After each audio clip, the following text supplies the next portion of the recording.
You're listening to Nutrition Matters podcast with Paige Smathers, registered dietitian nutritionist. Nutrition Matters podcast explores how to approach food and your body in a whole new way. I interview people who share stories and expertise in rejecting diet culture, making peace with food, and discovering a more positive, realistic, and sustainable approach to health and well-being. I'm Paige Smathers, registered dietitian nutritionist, and owner of Positive Nutrition, an in-person nutrition therapy practice in Salt Lake City, Utah. I offer free resources, including this podcast, a blog, and posts on social media. If you're local to Salt Lake City, check out our services and availability for appointments, and keep your eyes out for in-person groups on mindfulness, intuitive eating, body image resilience, and more. Go to positive-nutrition.com and hit subscribe if you'd like to keep in touch. I also offer online courses covering topics like the science of nutrition, mindfulness, and healing your relationship with food. Check those out at positive-nutrition.com/academy. If you like what you hear on the podcast, you can make a difference by leaving a review, sharing with friends and family, or making a donation. Thank you so much for your support. You can also find me on Instagram or Facebook if you'd like to have a little more food for thought at Paige Smathers RD. Thank you so much for listening. Hello, everyone, and welcome to Nutrition Matters podcast. My name is Paige, and I'm your host, and I'm really excited to connect with you. So just a couple words about this podcast episode. The audio got a little bit funky. I had to do a little something tricky to edit it today. So unfortunately, I wasn't able to edit out some of the echoing that you might hear. But be gentle with me. I do this all as a labor of love, and it doesn't always come out perfect, but that's okay. We're practicing just being comfortable with that. So there is a little bit of echoing throughout, but it's not too bad. So just keep that in mind.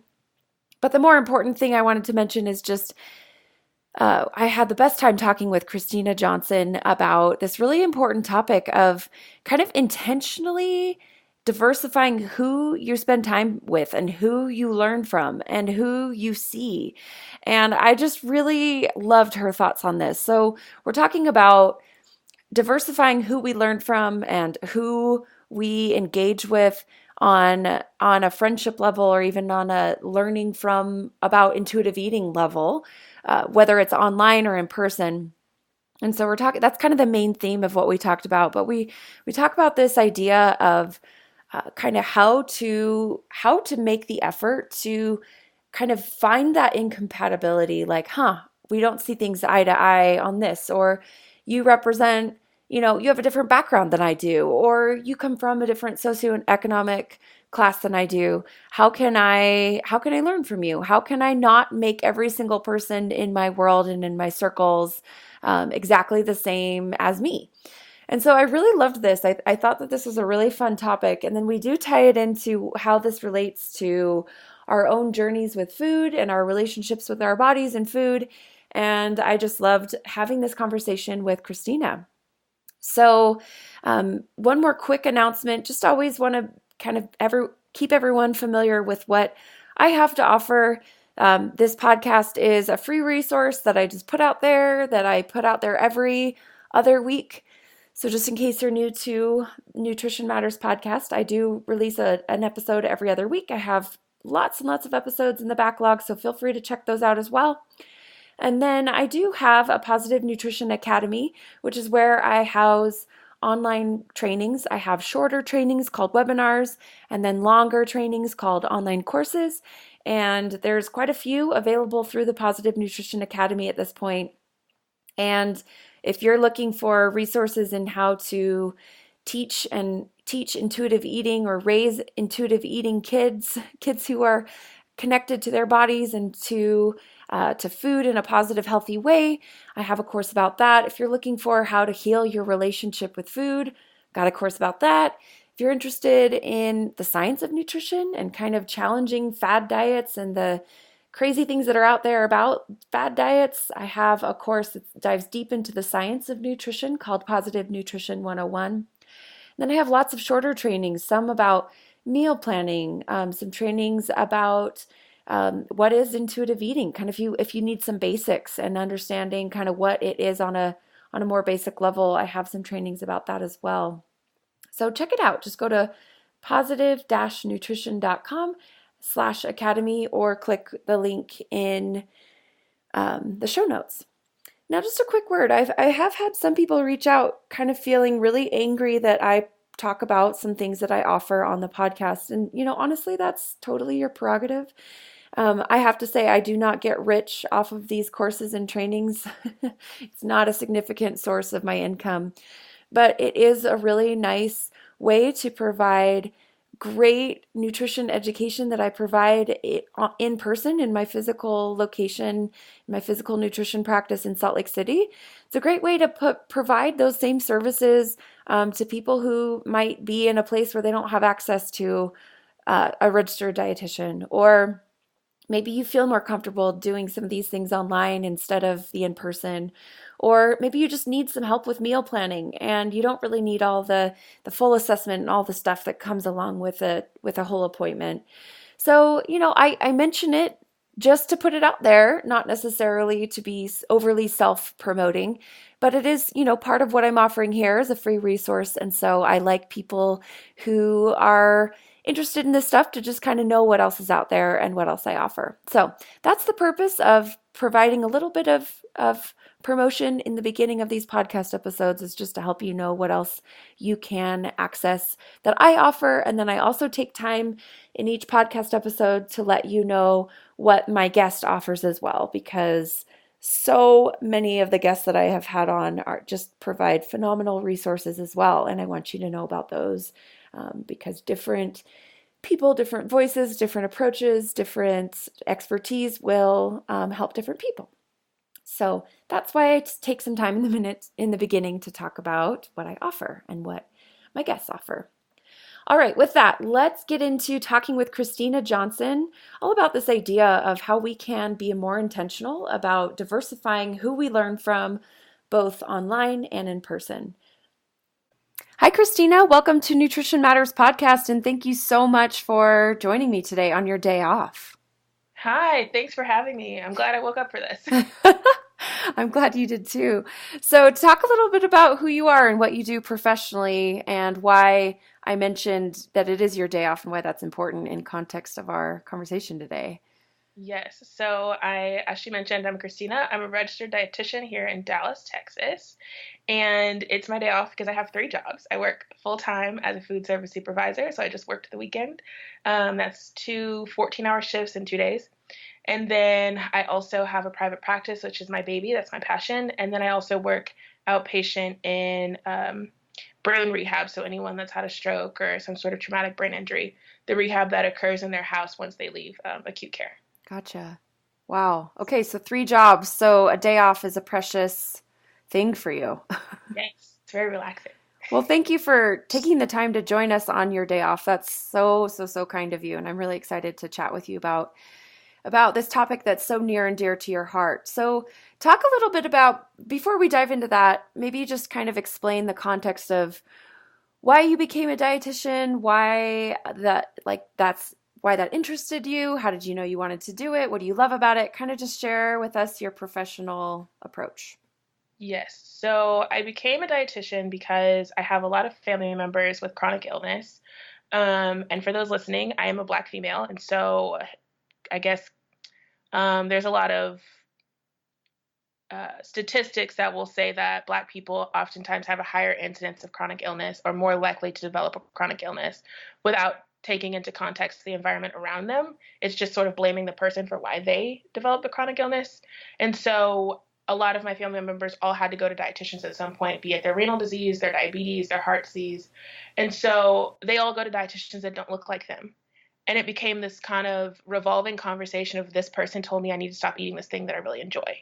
And so I was like, okay, well, I like food and I wanted to be a doctor, but then I realized I wanted to start my career before 30. So I was like, I'll just be a dietitian. And so it's been this really interesting journey of like figuring out how I want to practice, because I had a crisis in the middle of grad school where I was like, oh my gosh, if I have to go into this sort of weight normative thing, like I don't think I can become a dietitian, because I can't do this. I can't do this.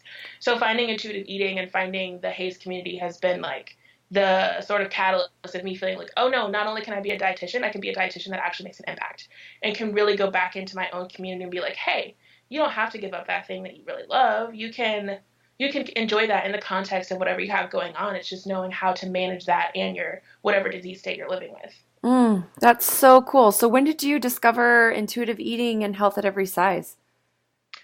I think it was towards the end of my undergraduate year, so about oh gosh, like 4 years ago. Okay. And That so, made me like feel a little bit old because it's been so long since I've been in college.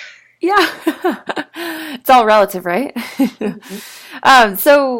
So in other words, you were experiencing this place of like, oh no, I don't want to become the same type of dietitian that my family saw that then was coming from this like restrictive place of like you can't eat that, that's a bad food, that's a good food.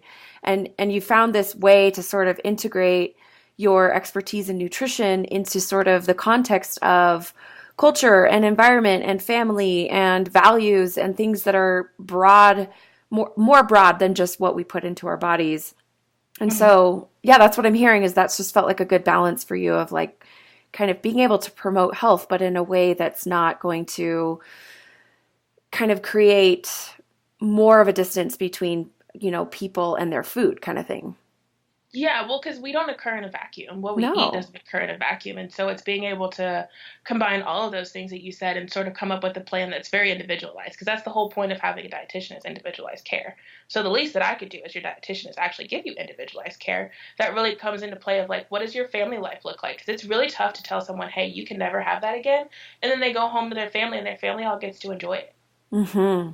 Like Totally. that's not fair. And so it's finding that sort of balancing point of like here's all the things that affect you, whether this person lives in a more rural environment or if they live in an urban environment where grocery stores don't necessarily have the same foods available, or knowing that maybe their illness has caused them to live with a disability to the point that they can no longer like work a full-time job, and their access financially changes completely. And so it's knowing, and I say this with a lot of experience, knowing I've watched a family member live this. And Mm-hmm. so how they afford groceries is so different than how you or I afford groceries, where we go to the grocery store and we have a budget, but it's not like I literally only have $20. Right.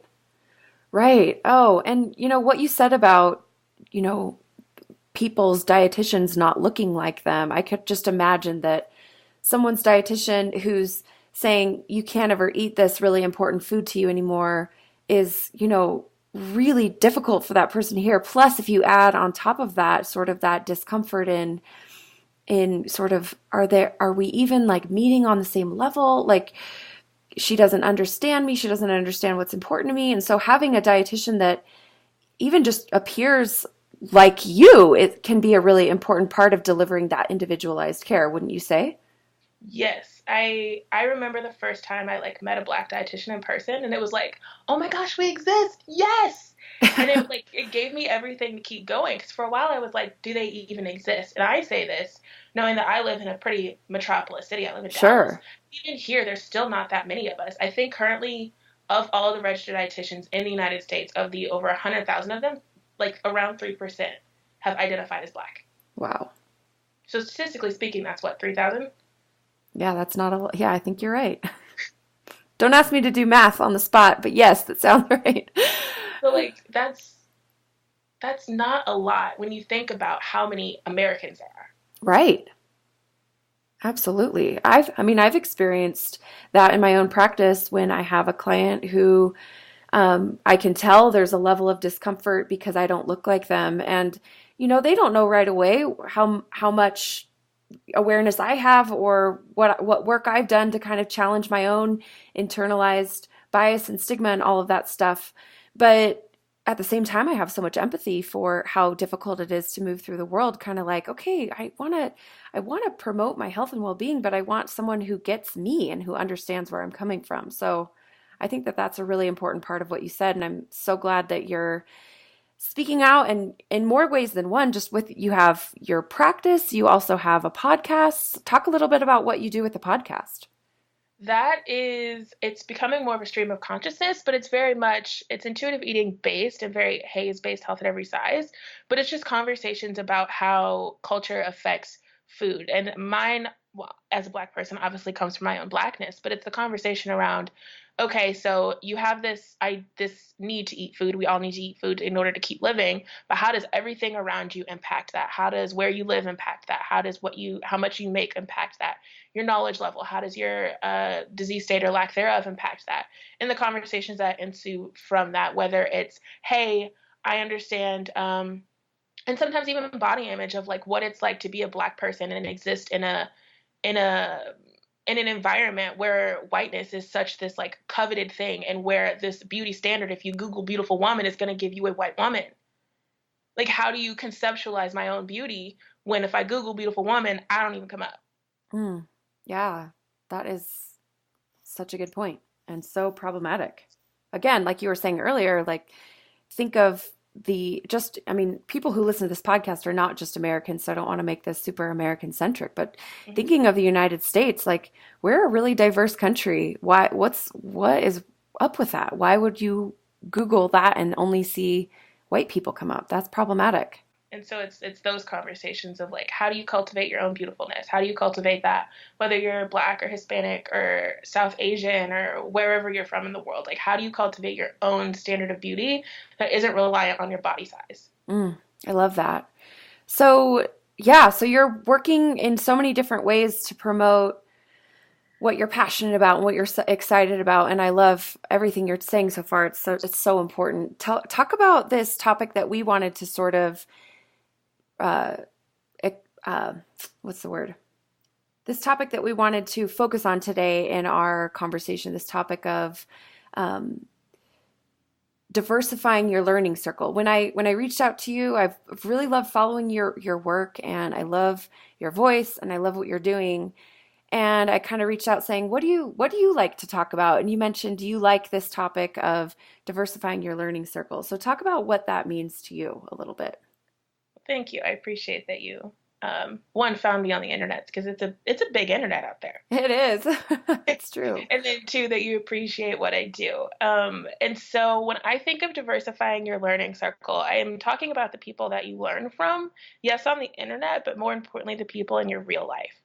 And those are the people that you can like reach out and touch, and that you do life with over the course of a period of time. Because while in some aspect I do life with the people I'm on the internet with, it's very different than the late night conversations that you have with a friend over hot chocolate or something. And how that impacts your ability to empathize with other people and your ability to see the world from someone else's perspective. Because the experiences that I've had with people in my real life have uh, informed, I guess you could say, the decisions that I make and the ways that I practice. Having lived experience, not necessarily my own, but from my family members and the experiences they had just in healthcare in general, but with their dietitians, and how that impacted their food choices or didn't impact their food choices if they didn't feel respected in the appointment. Um, or the time that I've spent in food banks and seeing people who live completely different than I do, and how that informs, like, oh, wait a minute, I can't assume everyone has the exact same access, and really seeing how they're navigating life and how I can bring that to other people. But I can't be that person that brings it to you. Like, you have to go out and find that for yourself. And so I say it's not a checkbox of like, I need to check off, like, oh, I have a friend in this category, I have a friend in that category, but more of, do my friends all look like me? Do they all make the same amount of money as me, or a relative amount? Are we all doing the same things? Are we all parents? Are we all heteronormative? Are we all whatever sort of category you can find yourself in? And then if all of my friends are sort of doing the exact same thing, we look the same, it's time for new friends. Does it mean get rid of your old friends? It just means bring some new people in. People that don't look the same as you, aren't living the same as you, maybe have different goals in life, different aspirations, but how can you love them and have them love you back in a way that changes your life and changes the way that you see the world in a positive light?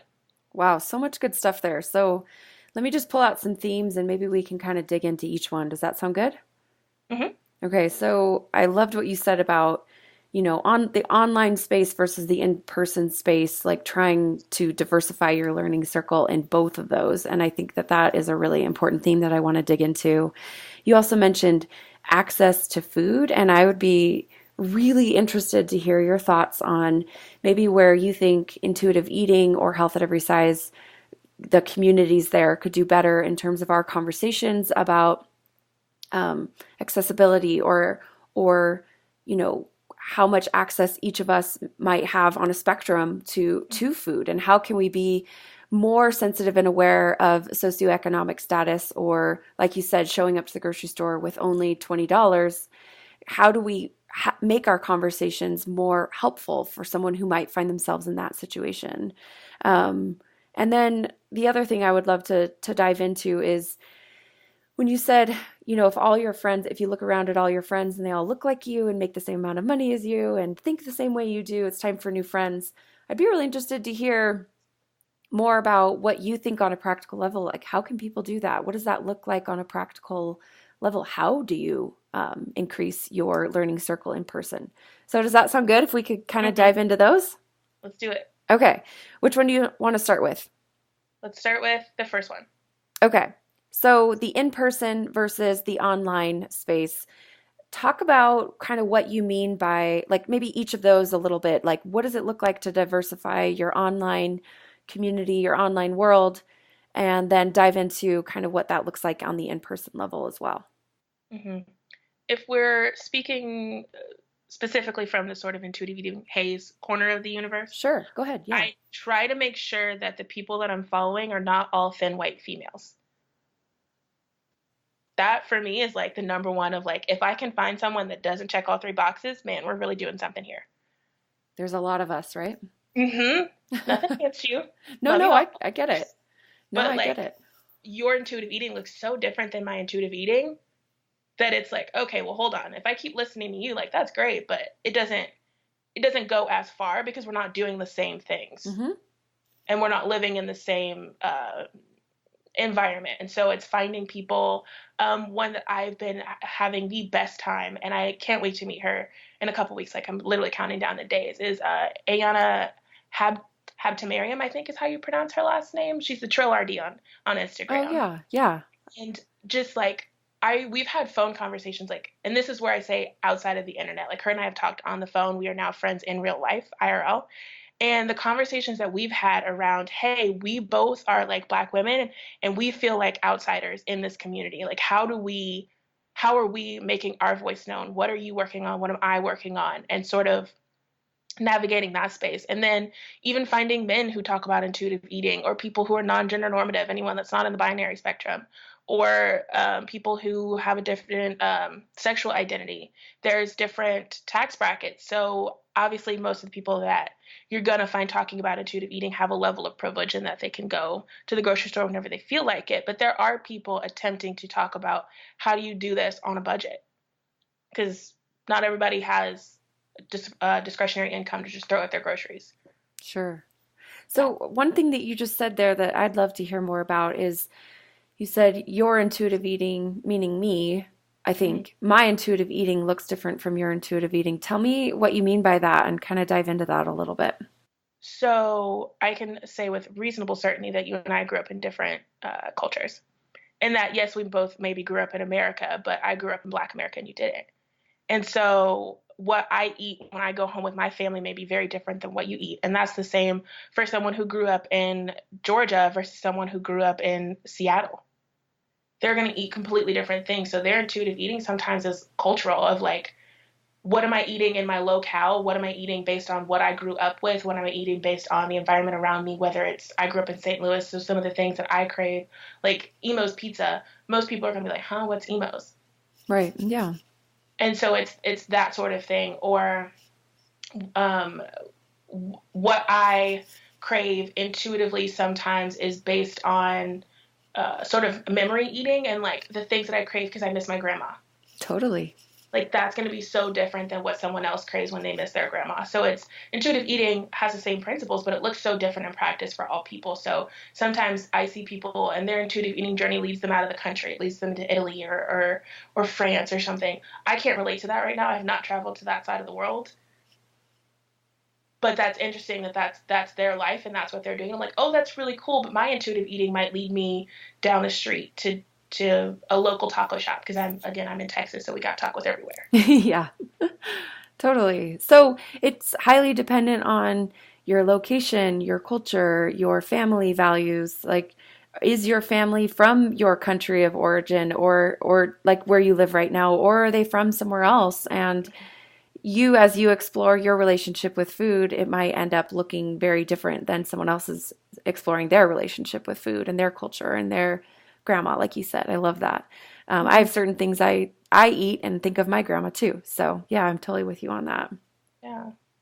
So, when we talk about race or ethnicity, it can be like a really sensitive topic. And I try really, really hard to keep an open mind and to, continually look for where I might fall short and where I might do better to be a bit more sensitive. So tell us about like what's it like for you to be absorbing these messages online as you're working on developing your own, sense of how do I want to approach this and what resonates for me and what doesn't. Is there something that you see sort of the intuitive eating space as a weakness as far as something that and I use the word we, even though I have to just say, like, I think we all feel like outsiders sometimes too in this Yeah. space. It's really hard to be like, oh yeah, I'm totally in, I'm totally accepted. Um, and I'm sure that there are more and more layers there when you add on, wait a minute, I don't look like the people in this space too. So I don't want to say, oh yeah, I'm the same as you. I feel like an outsider.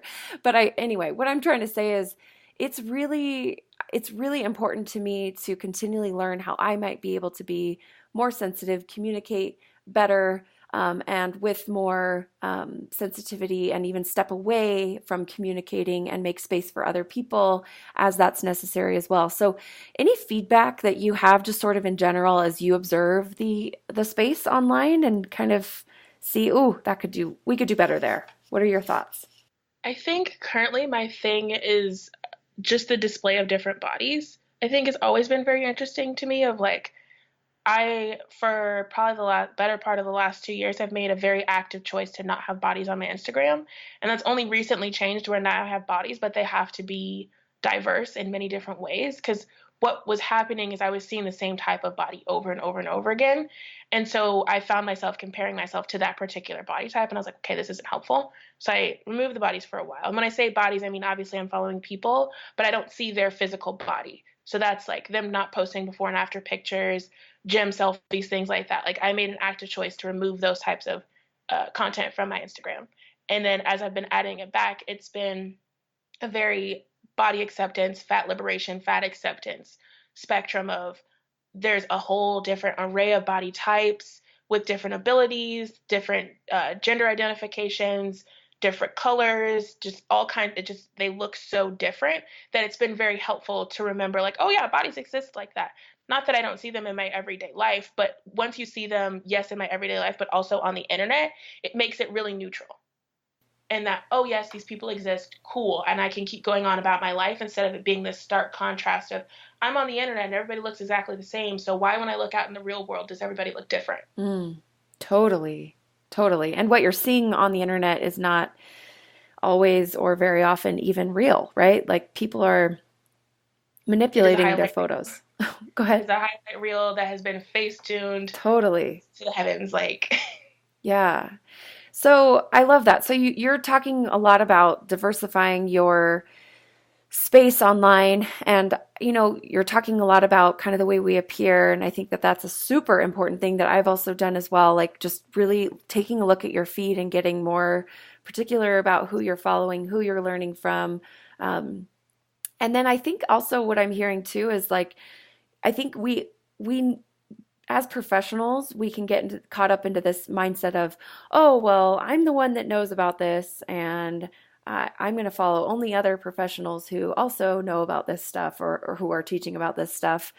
But I think part of diversifying our online space is like learning from, the uneducated person in nutrition who's talking about their own experience, or the activist, or the person over here, or the people from maybe different walks of life, different education levels, different socioeconomic status, like in mm, addition to race and ethnicity and ability and gender and all the other things you said, maybe also just like looking at everyone as if they have something to teach us and something to offer. I've recently been adding more activists to my sphere. And I've also added this, like, I call it my outdoor section, Because I'm thinking of like as I'm scrolling down my feed, what do I want to be in there? What do I value and what I want to see come at me? And so I've added these sort of outdoorsy people that's something I want to do, but I first had to see myself in that environment, people who look like me. So I've been adding this sort of sprinkling of those kind of people, of activists, of people in completely different um, realms of the world than I'm in, people who are food scientists or people who are interested in food law or food systems in general. How does something get from the farm to your table? Been following doctors and just regular people who are doing regular life while they're intuitive eating and their experience, people who maybe aren't in America. I've learned so much from regular people living a regular life because granted, we're all regular people here. Yes, But true. people who don't have some sort of credential attached to their name. Yeah, absolutely. I agree. Yeah, our spaces, we can learn so much when we kind of get out of the echo chamber and kind of more into the practical, down to earth. Okay, what does this look like for real people, right? Mhm. Yeah, and I think that helps other people when you see, for instance, someone talking about intuitively eating tamales. Yeah, I'm like, yeah, that's a thing. You're right. I don't intuitively eat tamales, but other people might. right. Yeah, that's great. I love that. So, talk about the in person application of this for you. What does this look like? And this might not be so different from the third thing I said earlier, but I'm just curious like, when you look around and you see, oh gosh, my friends all look the same and we're all think the same or very similarly, what does it look like to diversify your learning circle in real life? For me, that's been making sure all my friends aren't dietitians because that happens where sometimes all their friends are dietitians. But it's also, I've had the unique privilege of living several different places within the United States. And so it's having friends who grew up differently than me. I grew up in the middle of a city. And so having friends who grew up in a rural environment who were homeschooled. I went to just regular old public school, got a public school education. And so seeing how they view the world based on their education, which was fostered in their home, versus I got a standardized education that came from a public school, or seeing how they enjoy quiet time because they grew up in the middle of the country where their neighbor was a couple miles to the left or several miles to the right, which is completely different than how I grew up, where I could throw a rock at my neighbor's house and probably break their window. And so, Yeah. I mean, the houses are close together, and so Right. it's how does that inform their view of the world? How has it been having friends who grew up in the American South when I grew up in the Midwest? And how does that impact the way that we see things? People who love to be outdoors, people who like to. I have a friend who does carpentry for fun, and I'm like, yeah, girl, do that. And how like just seeing that and how that impacts her life and the things that she loves to do, or she's recently taken up axe throwing. Never It's even would awesome. have thought about it. But I'm like, yeah, like to have that sort of diversity of just thought and ways that people grew up, the things that they're doing, having friends who aren't in the same field as you. Yeah. And Yeah. it's been really fun to see that like grow and change as I've gotten older because we might be doing different things and living completely different lives, but we can come back to the things that drew us together in the first place. But the things that like they've taught me so much just because they've lived a different life than I have. For sure. And it sounds like on a practical level, at least maybe I'll say what I'm hearing and then you tell me if this resonates for you too, but kind of noticing it come up for you, this maybe this natural tendency we have to sort of we meet new people and we're kind of getting to know them and in our heads we're sort of saying, "Oh yeah, we're the same on this, we're different on this," like kind of trying to decide how compatible we are and Mhm. maybe noticing what comes up and saying, "You know what? Like just because she thinks about it this way or she's from that part of the country or whatever it might be, kind of noticing that quote incompatibility and leaning into it rather than being like, well, then that just means automatically we can't connect, right? Yeah, no, the incompatibility is actually the space where all the growth comes from. Because if Totally. we're Yeah. hanging out, we're agreeing on everything, there's no conversation to be had. It's an echo At that chamber. point, we're just nodding our heads. We're like, yeah, yeah, I Yeah. agree with you. Yeah. As opposed to like there's no True. conversation. As opposed to having like real conversations. And I'm in my head, I'm like envisioning because I have sleepovers with my friends still at this age. And so we might be like laying in the bed and we're having these really deep intellectual, sometimes spiritual, theoretical conversations. And we might not agree, but we still are friends afterwards. And it's like, well, what did I learn from that? What is their viewpoint? And how can I, even if I don't necessarily agree with that, how can I find the truth in that? How can I say, well, that's how they see the world, and know that other people probably see the world the same way they do. Yeah, yeah. And how can I take that with me to be a better human, because of what my friend has taught me here, or what this disagreement kind of led to in terms of my own process of maturing and learning and growing and becoming better, right? Hmm. I just think that our world needs so much more of that. I love that this is sort of when I reached out saying, what do you love to talk about? This is so timely and important. We need more ability and skill and comfort with the discomfort of disagreeing or not seeing the world the same way or not being the same people. I love that.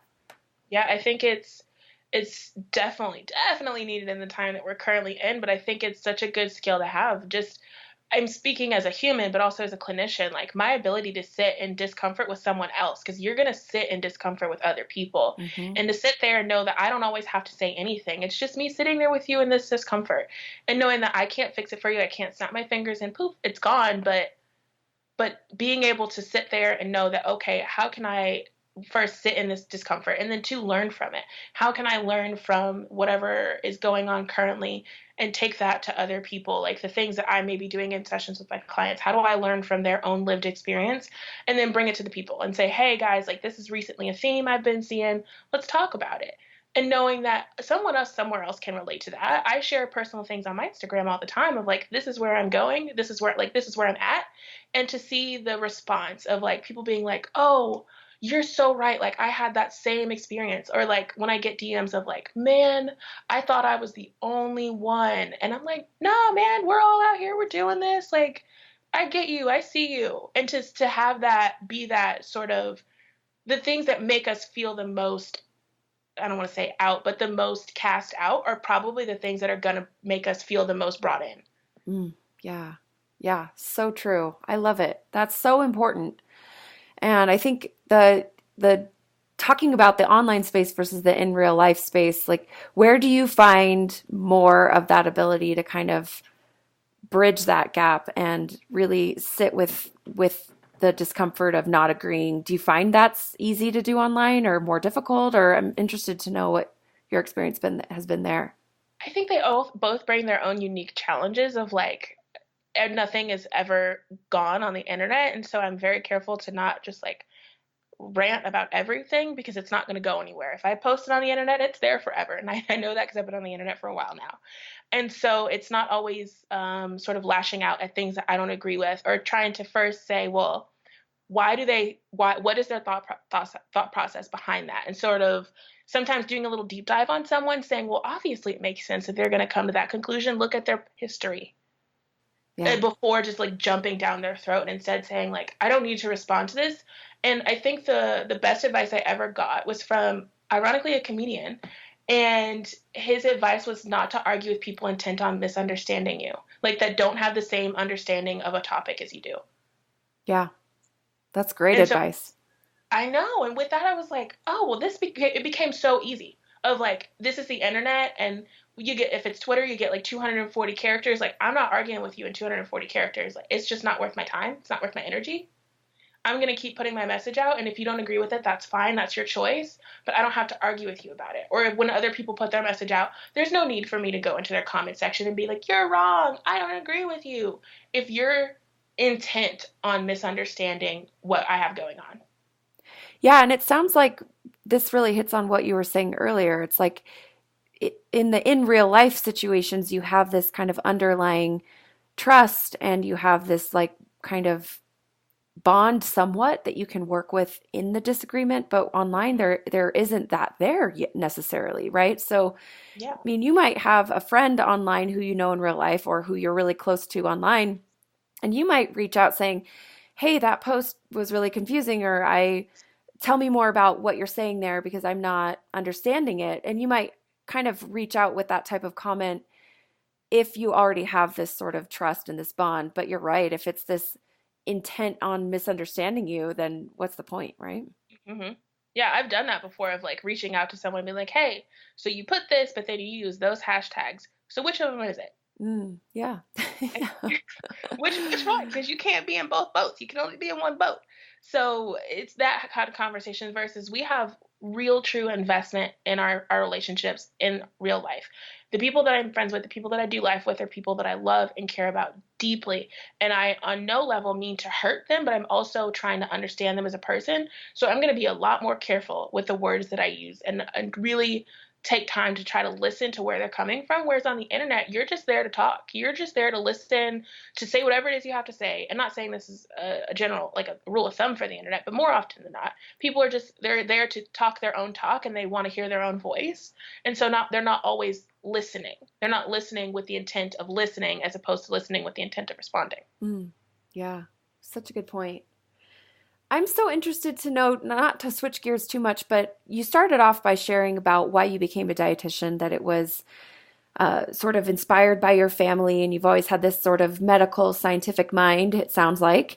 And kind of as you've become more well versed in the intuitive eating space and in the health at every size rhetoric and philosophy, how's that been as you've kind of brought that back to even just like in your personal life, your family members? What's that been like for them to hear that? What's that been like for you to share that? Is there anything interesting there? Honestly, those roles are really separate. Okay. Only because I know they're not ready. Okay. And it's knowing when someone isn't ready to hear something and like kind of taking that step back and being like, okay, they're not ready. So let's say, for instance, sometimes my family members will call me. I'm now the resident dietitian. And so they'll call me and ask me questions about nutrition. And I know which family member is going to take my advice and which one is calling just to hear me talk, only to do what they're going to do. Yes. And so it's I knowing the know that difference between feeling. those two. Yeah. That is very important. Yeah. Well, and how do you know they're ready or not ready? Like, let's just talk in general, maybe not necessarily specifically about your family, but that's a good point. I think a lot of listeners people who are trying to dive into this content will really relate to you when you say that, oh, yep, some people in my life just aren't ready. What does that mean to you, and how do you know that, and what does that look like? I know someone's ready if they will listen to what I'm saying and then ask follow-up questions to gain more understanding of where I'm coming from. So a great example is if someone calls me and asks me questions about cholesterol. And I'm like, hey, these are the things that have cholesterol. Here's what you can do. And then it's like, okay, so if I'm doing this, is this time of day, that time of day, that, like, if you're asking follow-up questions to get a better understanding of like, how do I put this into practice in my own life? You're probably ready to make a change. You're probably here, you want to listen, you're ready to learn, your guard is down. If you're calling me and asking me a question or we're having a conversation and I bring something up and your immediate response is to tell me no, you're wrong, and then you go on with your points of how I am wrong, you're not ready to listen, and that's okay. That's completely fine, and it's knowing that and knowing, okay, this is one of those times where I'm not going to engage because you're intent on misunderstanding. Sure. Yeah. And even that happens I know as a dietitian, that happens in my personal life all the time too, where I have to kind of shut off the dietitian side of me and just be like, hey guys, like we don't need to talk about this all the time. Obviously, you kind of know what you're doing, and you're doing whatever you think is right, and that's cool, and I don't judge it. Let's connect on a different level when we're hanging out personally. Because yeah, like you can kind of spend your energy in the space of like, no, this is the science, let me explain it to you, and it's like, well, maybe we can just kind of not be dietitians in our personal life. Is that how you feel? Yeah, otherwise I'd be a dietitian all the time, and before I'm ever a dietitian, I'm Christina. And Yeah, so for sure. it's sort of taking that's me taking care of myself, of saying like, I'm not a dietitian, I'm not on the clock. And if you ask anyone that knows me in real life, they will tell you Christina does not care unless you're paying her. And it's not because I don't care, but because I'm not in that role right now. Right now you're talking to me as a person. I'm not in my dietitian role. Now, if you want me to step into my dietitian role, that's something totally different, but we need to discuss that. Yeah, absolutely. I love it. I relate to you so much. Yeah, and I'm sure other professionals relate too. Like, I'm sure this isn't unique to artwork. I'm sure if you're a graphic designer, you have people, asking questions or kind of saying, nope, you're wrong. This is how it's supposed to be. And you're like, okay, Or they whatever. just want free labor. Yeah, that's They true. want free labor. And hey man, if I work 3 jobs, obviously I'm not trying to give out free labor. You're not trying. Yeah, exactly. Uh, Otherwise, you wouldn't have three jobs, right? No, I would have one. You would have one. No, I love it. That's really cool. So it's really important to know that, once you see this stuff, you see intuitive eating, you learn about diet culture, you learn about how, hey, wait a minute, you don't actually need to hate your body kind of thing. It can be, you can have this experience where it's like, oh, okay, I've seen it. Now I can't unsee it. Hmm. Now I want other people to see it the way I see it. And it's really cool what you're saying and really powerful and important for people to recognize that, sometimes people won't be ready and it's not necessarily our job to try to convince them, but instead to just like, connect on other levels. And this might be one of those examples of diversifying your learning circle in terms of your food philosophy, like kind of getting more comfortable with hanging out with people who don't necessarily see things the way that you do. What do you think about that? I think it's fine, honestly, and it helps me as a professional of like, because at a certain point we get really detached from diet culture and we're not hanging out in it. And if I'm not hanging out in it, I don't know the cool hip new lingo. And That's so true. I don't know. Yeah. I don't What's the know cool diet hip du jour? new lingo. Yeah. And so it kind of keeps me I used to work with a bunch of adolescents, and so I was like, oh, it keeps me cool, it keeps me young, but in honesty it keeps me connected even if I'm not necessarily living in it. And those are people I care about, so I'm not just going to cut them off because we don't have the same food philosophy. It's just knowing like this is an uncomfortable conversation, and sometimes listening to their conversation and not making them feel bad because on a level they're sharing something with me because they think that I can express compassion or empathy. And so it's okay. It's saying, okay, well, if that's what they're looking for from me, I'm going to give that to them regardless of how I feel about what they're talking about. Yeah. Yeah, that's a great point.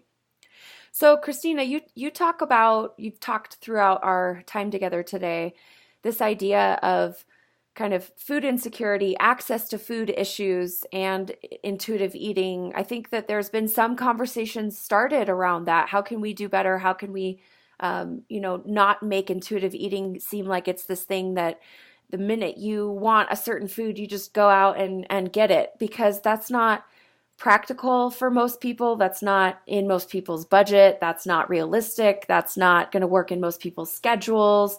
Mm-hmm. There's a lot of issues with that type of rhetoric, but I'm Mm-hmm. interested to know what's your opinion and what are your ideas in how we can learn more about the nuances with applying the intuitive eating and food freedom kind of approach and philosophy into the spaces where food insecurity might be an issue. Hmm. I think the number one thing there for me has really been neutralizing things that we've, even as dietitians or health professionals, have deemed not healthy. So we can do all the work around saying, like, getting rid of the morality around food. But if you're only showing one type of food and not necessarily showing like canned food or frozen food, or your trip down through a drive-through or something like that, I think that that still kind of alienates people because there are people or entire communities that only have access to canned food. And so if that's all they have access to, but they still feel like they're doing something, quote, wrong for purchasing that because it's not fresh or frozen, then there's still room to have more food freedom. And Yeah. so it's having those conversations around that of like, I shared on my Instagram, like, I don't care if all you have access to is a canned vegetable. Like, if that's what you have, that's what you have, and I'm not going to judge you. Hey, have your canned vegetables. Just make sure you like them. If it's green beans and you like green beans, cool. If you don't like green beans, you don't have to get the green beans. Right. And there's nothing wrong with canned, frozen, etc. Oh. That's great. Even for people who might, you know, have more access to food, like we don't need to feel inordinate amounts of guilt when we or any guilt at all when we, choose canned or frozen foods. Mm-hmm. It's And it's still sometimes morality. it's even the convenience factor of it. Sure. I remember there was a point of like feeling really guilty because I wasn't cooking everything from scratch or like, no, I'm tired. I don't have time for it. And even if I did, that's not what I want to use my time for. I want to eat, but I don't want to spend an hour trying to do it.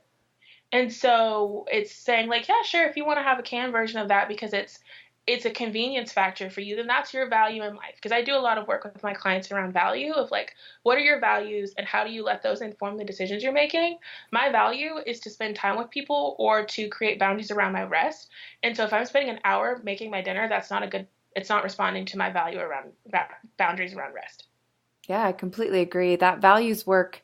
Ultimately, we want food to fit into our values, not the other way around, right? We don't want to create values around I mean, we can create values around food, but we don't want to like have food be so important that we uh, kind of neglect our values, because then Hmm. we're not heading the direction we want to be going in life, right? Yeah, it kind of creates this sort of stagnant place where we can't really get where we're going because we're stuck in like, well, this is what I feel like I can't make that decision or this decision. I feel like I can't do something until this, or I can't do that until that. So it's sort of making sure that whatever I'm doing is lined up with my ultimate goal of what I'm trying to accomplish in this lifetime. And so I think it's important to have that conversation around all food is neutral, including food that is fried or whatever. Like all food is neutral, all of it, every single type of food is neutral. But then I think also there's um, the conversation around just budgeting and showing someone using a coupon. That I'm sure that could go a long way if you were like, hey, I used a coupon to get this thing. And it's not necessarily a coupon for some brand food item that still has this sort of health halo around it. I'm thinking of a particular pasta company, but like just using a coupon to get your, I don't know, bread or something. Just using a coupon in general of like, hey, I couponed to get my food in order to save money because I wanted to save money or I needed to. Or having the conversation around food banks because people go to food banks, people utilize them. Or having the conversation around, I can't go to the grocery store multiple times a week. I literally can only go once a week or once every other week. And what does that look like? What does it look like to be on food stamps, to receive government assistance to get your food? How do they express food freedom? Yeah, and another thing that's popping up for me is, a lot of people learn about intuitive eating and tend to kind of turn it into the hunger and fullness diet, right? Where it's like Hmm. you eat when you're perfectly hungry and you stop when you're perfectly full, as if that's even like a real. What even is that? Right. No, exactly. That's my question too. But then at the same time, I think of folks who are grappling with food insecurity that's just like driving more of like a nail into it for them. Like how painful for them to feel like, well, I'm failing at honoring my hunger because I actually don't have access to this food. And I personally really like to take a big huge step back and remember that intuitive eating is a framework to help us find an approach to food, like you said so beautifully, that's aligned with our values and that helps us live our lives and help us engage in what's important to us. And if any one part of intuitive eating is not accessible to you, or it doesn't make sense to you, or it doesn't work in your particular life situation, that it has to be okay to individualize it to figure out what's going to be best for me. Hmm. So, for me, I can't just eat every single time I feel um, like a craving or a tinge of hunger. I have a schedule, I have a life, I have times where I can eat and times where I can't eat. And so I find that having a bit of structure around food is really helpful. So that's just an example in my life. Now, in our conversation we're having here about food insecurity, like I just want to be really sensitive to like this is a framework to help us find peace with food, but it doesn't need to be this militant checklist. You're either doing this right or you're doing it wrong, right? Yeah, there is no right or wrong here other than turning it into another diet, but it's I like to think of it intuitive eating as sort of this like it helps you make these internal decisions, right, of what it is that you want and need based on your current environment. It's Yes. not based on the environment you're thinking about in the future. It's not based on, a sunshine and rainbows land because we don't live there. We live in reality. And so in reality, in your current reality, what do you have access to and how can you intuitively eat that? Because what you intuitively eat all the time, every single time is going to come down to what you have access to. Right. Absolutely. I love that. I think that's really important for us to remember. Like, it is just a framework for us to use what works and for us to kind of feel comfortable exploring our own values and our own context and kind of figuring out what that looks like for us individually. Hmm. Yeah. And it's always a really interesting journey to like to watch other people do that, to see like, oh, I started out one place but here I landed somewhere else. And I think that that's really important to remember, is that where you start isn't necessarily where you're going to land at the end, and you're going to go through seasons. I can say comfortably in this season of my life, my intuitive eating isn't always based on the pleasure principle. It's not always, oh, what sounds good? What's going to be satisfying? It's Right. not ice cream every time I want it. It's like, hey, I just worked a 14-hour shift. How can I fuel up for that? How can I refuel to recover from said 14-hour shift? Or, hey, I need to, I have this block of time where I know I'm going to be hungry, but I'm not necessarily going to have time to eat. So how do I put extra food right before that block of time to stay full longer? And so Perfect. sometimes that means going past that point of fullness, and that's okay. It's knowing like what's a comfortable past point of fullness versus an uncomfortable past point of fullness, and then working from there. And there's going to be times where your taste buds are going to change. I recently had a craving for mashed potatoes, and I really, really, really like. There's some trauma around mashed potatoes, and so the fact that I had a craving for mashed potatoes was the wildest thing to me. I was like, "What is going on here? What?" That's so And I had funny. the mashed potatoes because I was like, "Okay, well, let's honor it." And it wasn't very satisfying, not because of said trauma, but because it was kind of underwhelming. I was like, "Oh, this should have had more salt," or "I wish the gravy Sounded was good in your a head. little savory." And so it was like, Yeah. okay, if I do this again, how can I make it like that? But then knowing I might never have that craving again, and being okay with that and moving right along, and knowing that it's going to change through the seasons. It's going to change as, sometimes our hormones change. It's going to change as you age. Like there's so many things that play into it that it's not going to look the same in every season of your life.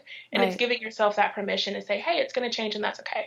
Yeah, and you may be more connected to what sounds good certain phases in your life than others, or certain times of the week because you have more downtime versus Mm-hmm. others. Yeah, that's so I love it. You're doing such a good job of talking about the importance of context and the importance of just like, having this gentle balance of like, yeah, I want to eat what sounds good, what I have access to. I want to fuel myself.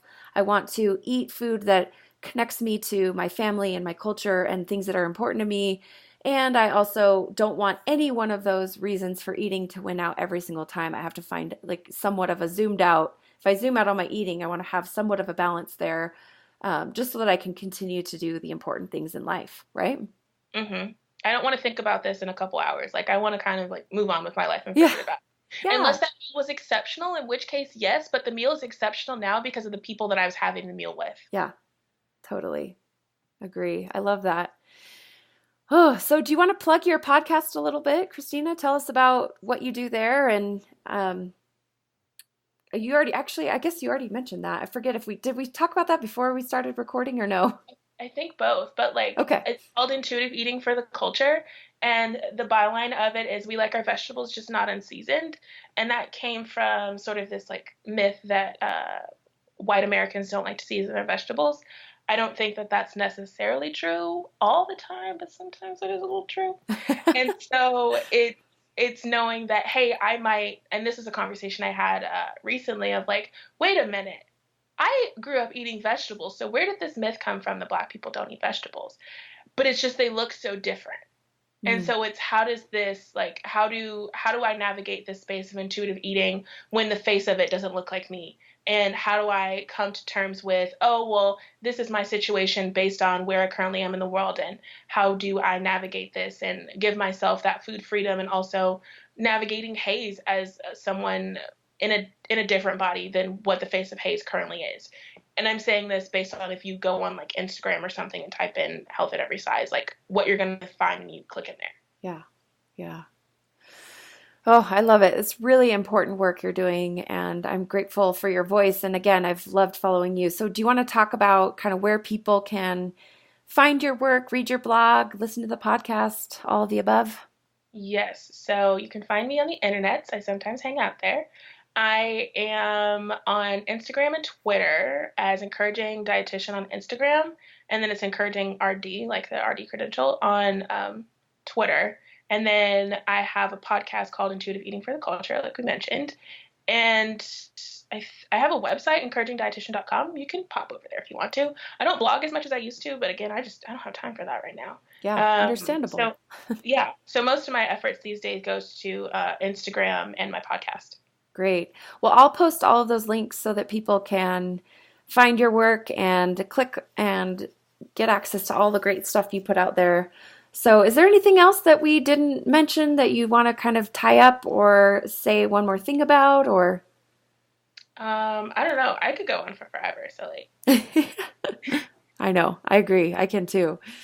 Well, thanks so much, Christina, for sharing your thoughts with us and for being out there and for communicating these really important messages. I'm really grateful for your time and so glad to connect today. Thank you so much for having me. This has been a really fun conversation to have, and I love having it. And like, I love that this is going to be sort of like digitized so that we can like come back to this as like a starting point. Yeah. Let's connect again soon. Yeah. Well, I sincerely hope you've enjoyed this conversation.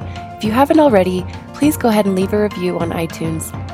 Thanks again so much for listening, and we'll see you soon for another episode.